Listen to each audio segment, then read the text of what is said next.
Olá pessoal, eu sou o Gabriel, analista aqui de inbound da NTP. Eu vou mostrar para vocês um pouco como funciona o nosso processo de inbound marketing. Nosso processo de inbound marketing ele é rodado em função de alguns pilares. O primeiro deles é esse projeto da Asana, ele utiliza essa visualização estilo Kanban, ou seja, um quadro, e ele parte da metodologia Scrum, onde a gente vai definir prioridades e certos trabalhos que vão ser compartilhados entre as pessoas envolvidas no projeto.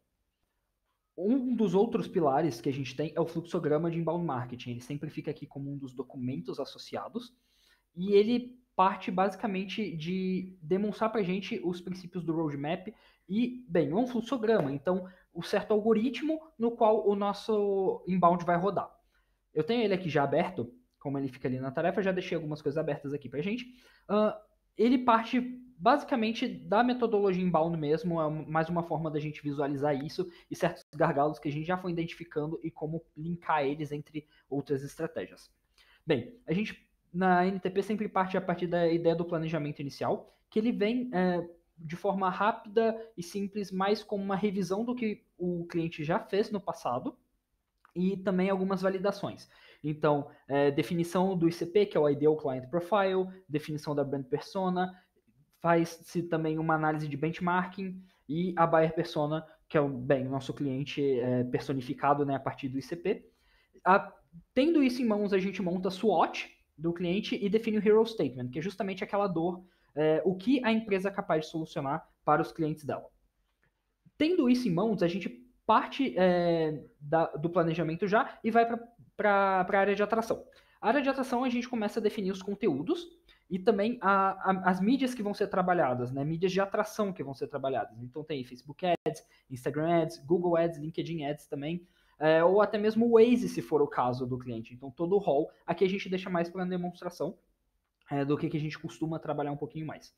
Definido o conteúdo, a gente tem também estratégias, dentro da estratégia de atração, a definição dos pontos de contato. Normalmente em atração a gente, é o primeiro ponto de contato, então a gente tem pop-up form como forma de captação de lead e a partir daí trabalhar a nutrição. Na nutrição a gente tem a segmentação de acordo com o perfil e aí que o algoritmo começa a fazer mais sentido, porque a primeira etapa de nutrição ela vai sempre a partir do leu, não leu, entrou no e-mail, não entrou no e-mail. Isso pode ser um contato também. Essa estratégia não é resumida apenas a e-mail marketing, mas você tem como trabalhar isso dentro de fontes a princípio de atração como o Facebook Ads, então desenvolver isso a partir do engajamento, e aí você tem uma sublista que é o engajamento em tanto tempo, engajamento tantas vezes, o Pixel e o Instagram / Facebook Ads permitem muito isso, o Google também e de outras formas, mas a princípio é interessante focar aqui na nutrição. Na nutrição a gente tem a definição e lead scoring, se ele tem o score necessário, a gente passa para o CRM. Isso é basicamente inbound, né? E esse fluxograma serve para manter a gente dentro dessa linha, ele serve como um auxílio. Ok, voltando aqui para a nossa principal forma de controle, que é o Asana, o template do Asana, a gente tem os formulários de brand e buyer persona percebido, como a gente mencionou ali no fluxograma. A gente tem também a nossa planilha estratégica. A planilha estratégica é o principal braço desse template de inbound marketing e ela serve para manter certos registros de como foi feito, do que foi feito e de resultados também.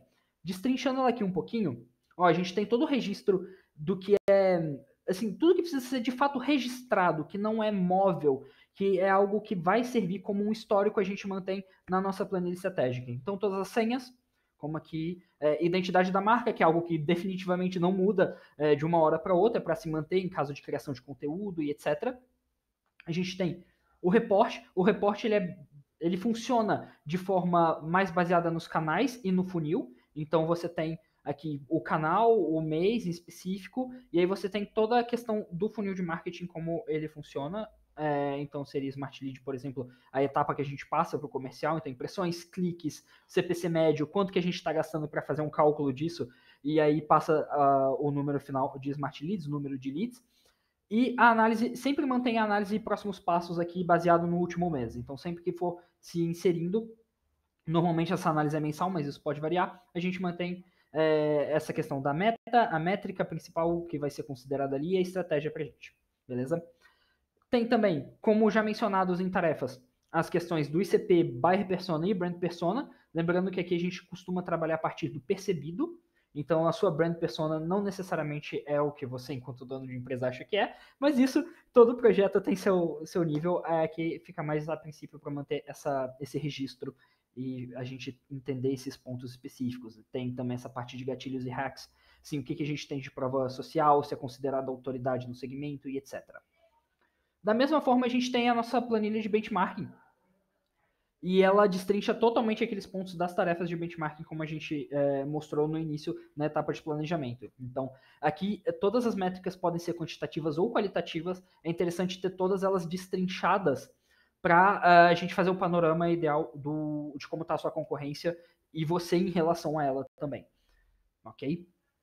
Bem, a planilha estratégica é bem extensa, esses são os principais pontos, né, que a gente destrincha até palavra-chave, principais palavras-chave definidas que são interessantes, as mais estratégicas de acordo com como a gente vê, e as mais buscadas do segmento. Não necessariamente você vai entrar nas mais buscadas por uma questão estratégica, tem outros gatilhos para fazer isso, fica mais para frente um pouquinho. A gente tem aqui de mídia paga, só para definir alguns investimentos, manter isso mais próximo.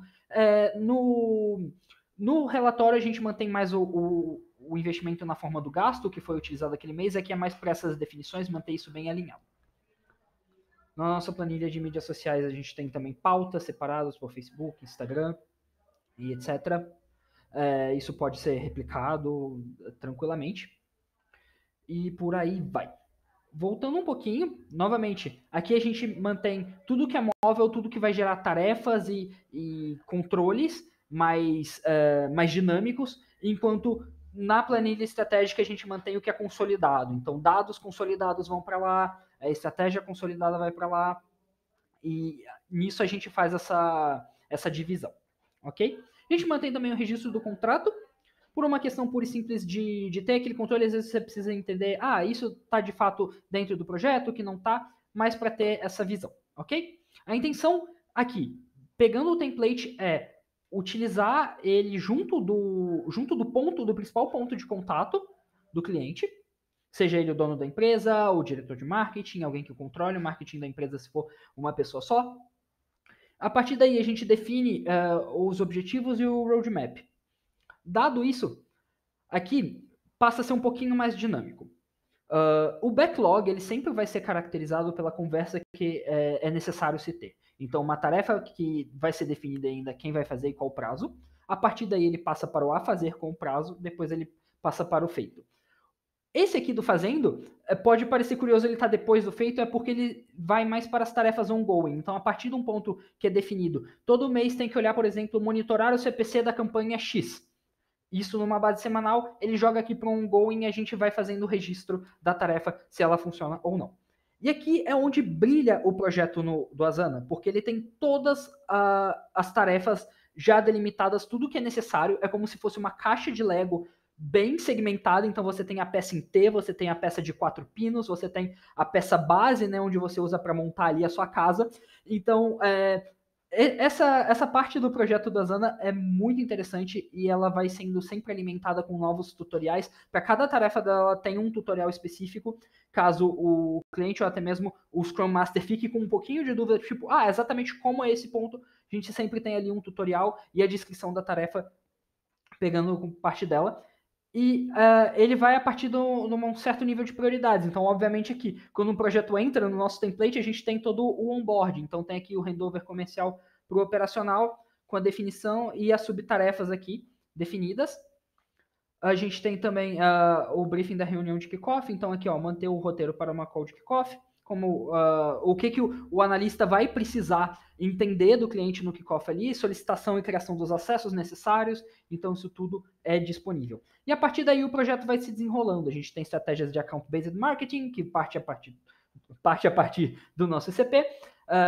Tem uma etapa aqui de inicial de posicionamento estratégico, que é mais destrinchada nos outros documentos, mas ela serve aqui para a gente manter esse controle, análise de benchmarking, definição do ICP, e até partes de atração, SEO, como a varredura de site, setup da ferramenta de automação e esses controles.